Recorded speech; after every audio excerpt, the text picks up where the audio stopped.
अस्सलाम वालेकुम, मैं चौधरी और आप देख रहे हैं मेरे यूट्यूब और फेसबुक चैनल। नाज़रीन, गालिब ने लिखा था, हज़ारों ख्वाहिशें ऐसी कि हर ख्वाहिश पे दम निकले, बहुत निकले मेरे अरमा लेकिन फिर भी कम निकले। डरे क्यों मेरा कातिल, क्या रहेगा उसकी गर्दन पर, वो खून जो चश्मे तर से उम्र भर यूँ दम बदम निकले। नाज़रीन, पाकिस्तान के अंदर एक मखसूस तबका जो ख्वाहिशमंद है कि किसी न किसी तरह से इमरान खान को जेल में भेजा जाए या इमरान खान को नाअहल जो है वो देखना चाहता है। उनकी ख्वाहिश बस ख्वाहिश ही रह जाती है और हर दफ़ा जो है पेशी के ऊपर मामला जो है वो मुख्तलिफ हो जाता है। यहाँ पर शाह से ज़्यादा शाह के वफादार भी नज़र आ रहे हैं। हुमायूं दिलावर साहब जो एडिशनल जज हैं वो किसी की बात को एक्नॉलेज नहीं कर रहे, हर एक की बात को रद्दी की टोकरी में फेंक देते हैं।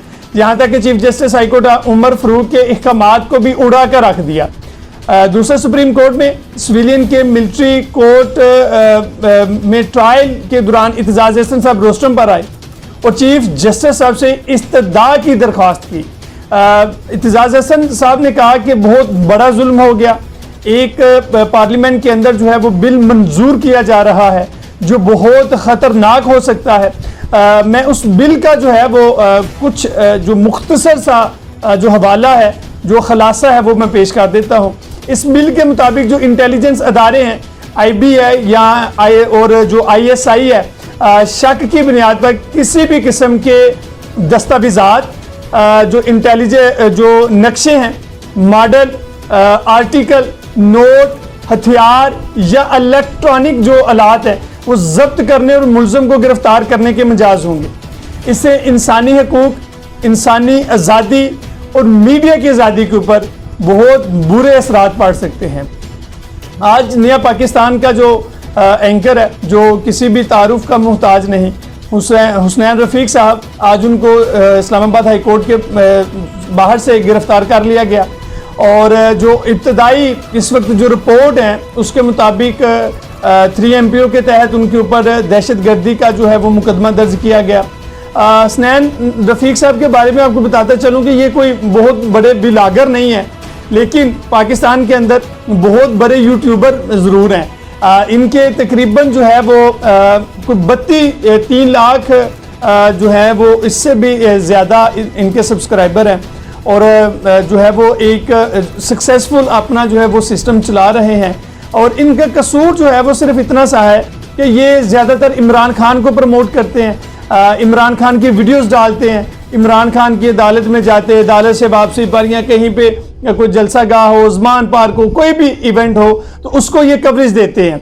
ये इनका कसूर है, ना तो ये उसके बारे में कोई अपने तासुरात देते हैं, लोगों से राय लेते हैं और लोगों की ही राय जो है वो आगे लोगों तक पहुंचाते हैं। बस इनका इतना सा कसूर है और इनकी कोई भी ऐसी वीडियो या कोई भी ऐसे अल्फाज नहीं है जिससे किसी की तज़हीक हुई हो। तो हम उम्मीद कर सकते हैं कि जो हमारी जर्नलिस्ट यूनियन है वो इसके ख़िलाफ़ जो है वो इंशाल्लाह जो है वो एक्शन लेगी और ताकि हुसनैन रफ़ीक जैसे और बहुत से लोग जो इस वक्त जो है वो सोशल मीडिया के ऊपर काम कर रहे हैं, चाहे वो किसी भी पार्टी के साथ जो है वो पार्टी को सपोर्ट करते हों या किसी भी पार्टी के लिए जो है वो काम कर रहे हों, ये इससे कितना नज़र जो हुसनैन रफ़ीक है उसका कोई कसूर तो नहीं था, लेकिन उसका कसूर सिर्फ इतना सा है कि वो इमरान खान के साथ जो है वो उठता बैठता है, उसकी इमरान खान के साथ जो है वो अच्छी जो है वो बैठक है, इस वजह से आज उनको गिरफ़्तार कर लिया गया। तो उसकी मज़म्मत भी करते हैं और इंशाल्लाह उम्मीद है कि जल्द जो है वो हुसनैन रफ़ीक जो है उसको रिहा कर दिया जाएगा। दूसरा, हाई कोर्ट के chief justice Umar Farooq PTI के वकील PTI की अपील पर जो है आज उन्होंने समाअत की। तोशाखाना केस जो है भाई यक वक्त 3 फोरम यानी सेशन अदालत के अंदर, हाई कोर्ट और सुप्रीम कोर्ट के अंदर ज़ेर समाअत था। ख्वाजा हारिस ने दलाइल में कहा कि हमने गवाहों को पेश करने के लिए दिन का वक्त मांगा, हमारा हक़ दिफा ही ख़त्म कर दिया गया और हतमी दलाइल का कहा गया। समझ नहीं आ रही कि रोज़ाना की बुनियाद पर केस चलाने की जल्दी क्या है। जैसा आपने कहा कि अगर हतमी दलाइल ना दिए तो फैसला महफूज कर लूँगा, मुझे समझ नहीं आ रही कि ये जज साहब करना क्या चाह रहे हैं। जज को मालूम है कि हाई कोर्ट और सुप्रीम कोर्ट में भी ये मामला ज़ेर समाअत है। चीफ जस्टिस उमर फरूक ने रिमार्क्स दिए कि मीडिया पर FIA की एक रिपोर्ट आई है, आप कि केस की मुंतकली दरखास्त जज की मुबैना पोस्टों की वजह से थी। मैंने अभी FIA की रिपोर्ट देखी है, वो भी परेशान कुन सी है और ये अच्छी बात नहीं कि गलत तौर पर जज से मुतल्लिक सब कुछ कहा गया। वकील ख्वाजा हारिस ने दलाइल में कहा कि FIA ने अपनी रिपोर्ट में लिखा ही कुछ नहीं है, वो पोस्ट अब डिलीट हो गई है। FIA ने कहा कि अब वो पोस्ट मौजूद नहीं। चीफ जस्टिस आमर फरूक ने इस्तफसार किया कि अगर पोस्ट डिलीट हो भी गई तो वो ट्रैश में मिल सकती थी। ये बात कोई अच्छी नहीं लगी। आप लोग सीनियर वकील हैं। वकील इलेक्शन कमीशन ने कहा कि FIA ने फेसबुक पोस्टों का फोरेंसिक किया है, मगर ख्वाजा हारिस ने कहा कि अब देखना यही है कि FIA ने पोस्टों की मौजूदगी को किस हद तक देखा। इमरान खान के वकील ख्वाजा हारिस का कहना था कि हमारी जो केस मुंतकली की दरखास्त है सिर्फ वो तअस्सुब की बुनियाद पर नहीं थी। मुतलका जज साहब ने वकला और मेरे मुतल्लिक जो है वो मुख्तलिफ रिमार्क्स दिए जो बहुत अजीबो गरीब थे। चीफ जस्टिस ने रिमार्क्स दिए कि अब अगर ये सब जजेस से मुतल्लिक कहा जाएगा तो वो जवाब में कुछ तो कहेंगे ना। उन्होंने कहा कि बार अदलिया की नर्सरी है, मैं भी वहीं से यहाँ आया हूँ। चीफ जस्टिस आमर फरूक का कहना था कि सारा सिस्टम, हमारा सिस्टम जो है वो परफेक्ट नहीं है, इसमें खामियां मौजूद हैं। उन्होंने कहा कि मेरी ख्वाहिश है कि केसेस के ट्रायल रोजाना की बुनियाद पर चलाए जाएं, मगर मुलजम को फेयर ट्रायल जरूर मिलना चाहिए। इमरान खान के वकील का कहना था कि हम अदालतों में इंसाफ के हसूल के लिए आते हैं, आज हम यहाँ हैं और जैसा अब हमारा कानूनी हक ख़त्म करके फैसला महफूज कर लेंगे। चीफ जस्टिस ने ख्वाजा हारिस को मुखातब करते हुए कहा कि ख्वाजा साहब फिक्र ना करें, मैं इस बात का ख्याल रखूंगा। साबिक वज़ीर आज़म के वकील का कहना था कि इस्तदाद है कि हक के दफा ख़त्म करने के खिलाफ हमारी दरख्वास्त आज ही समाअत के लिए मुकर्रर कर लें। उन्होंने कहा कि हम अदालतों में इंसाफ के लिए आते हैं, हमारा मकसद किसी को बुरा भला कहना नहीं है। चीफ जस्टिस ने रिमार्क्स दिए कि ये केस अब जो है वो CRPC इलेक्शन वगैरह का नहीं बल्कि आइन का केस बन चुका है। सबसे बड़ा जो बोझ है इस अदालत पर है। ख्वाजा हारिस ने कहा कि हाई कोर्ट ने हमारी दरखास्तों पर फैसला करना है और पहली जो दरखास्त है तोशाखाना केस को काबिल समाअत करार देने के फैसले के खिलाफ है। उन्होंने कहा कि हमारी दूसरी दरखास्त दायरा इख्तियार से मुतल्लिक है। ख्वाजा हारिस का कहना था कि हमने बताया है कि ये मामला कानून के मुताबिक मजिस्ट्रेट की अदालत में जाना था। उन्होंने कहा कि हाईकोर्ट ने हमारा केस काबिल समाअत मुकर्रर करने के खिलाफ अपील मंजूर की।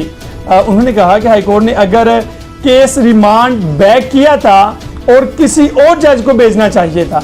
चीफ जस्टिस ने इमरान खान के वकील को मुखातब करते हुए कहा कि आप कह रहे हैं कि किसी दूसरे जज को आपकी दरखास्त दोबारा सुनकर फैसला करना चाहिए था। इमरान खान के वकील ने जवाब दिया कि मुझे केस को एक दिन वक्फे के बाद लगाने पर इतना जोर लगाना पड़ता है। इस पर इलेक्शन कमीशन के वकील का कहना था कि वकला जाकर प्रेस कॉन्फ्रेंसेस करते हैं, इससे क्या असर पड़ेगा।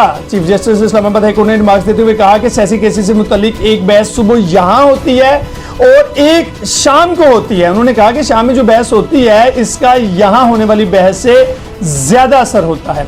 चीफ जस्टिस का कहना था कि शाम को होने वाली बहस से अवामी राय बनती है, उनको देखने सुनने वाले ज़्यादा होते हैं, जबकि इस अदालत की समाअत में तो ज़्यादा से ज़्यादा 50 से 70 लोग मौजूद होंगे। इमरान खान के वकील का कहना था कि इस हवाले से पार्लियामान को सोचना और कवानीन बनाने चाहिए। चीफ जस्टिस ने रिमार्क्स दिए कि इलेक्ट्रॉनिक मीडिया से मुतल्लिक पैमरा का कोड एंड कंडक्ट मौजूद है, क्या जज को इंसाफ नहीं मिलना चाहिए। समाअत के दौरान साबिक वज़ीर आज़म इमरान खान के वकील का कहना था कि इलेक्शन कमीशन की शिकायत कानून के मुताबिक दुरुस्त तौर पर दायर नहीं की गई। उन्होंने कहा कि ये शिकायत बराह रास्त सेशन अदालत में दायर ही नहीं हो सकती थी। ख्वाजा हारिस का कहना था कि इस निजी शिकायत को मजिस्ट्रेट की अदालत में दायर किया जा सकता था। चीफ जस्टिस ने सवाल उठाया कि मजिस्ट्रेट ने इब्तदाई तौर पर क्या करना होता है, इसमें मंतक क्या है। ख्वाजा हारिस साहब ने कहा कि मैं भी ये सोचता हूँ कि मंतक क्या है, लेकिन कानून के मुताबिक यही तरीका का है। चेयरमैन PTA के वकील ख्वाजा हारिस के दलाइल मुकम्मल होने पर इलेक्शन कमीशन के वकील अमजद परवेज ने दलाइल का आगाज किया।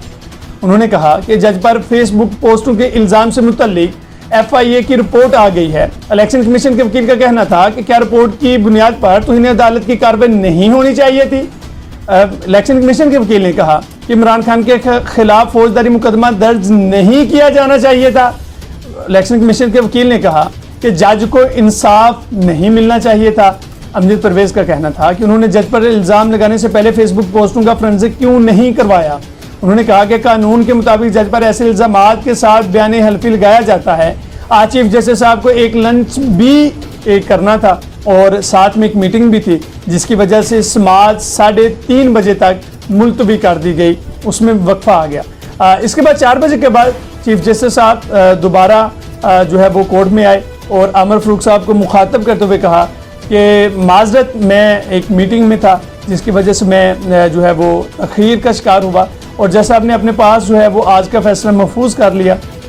कल जो 8 जो फैसले हैं उनका जो 8 केसेस हैं, जो 8 जो शिकायत हैं, उनका फैसला किया जाएगा, जिसमें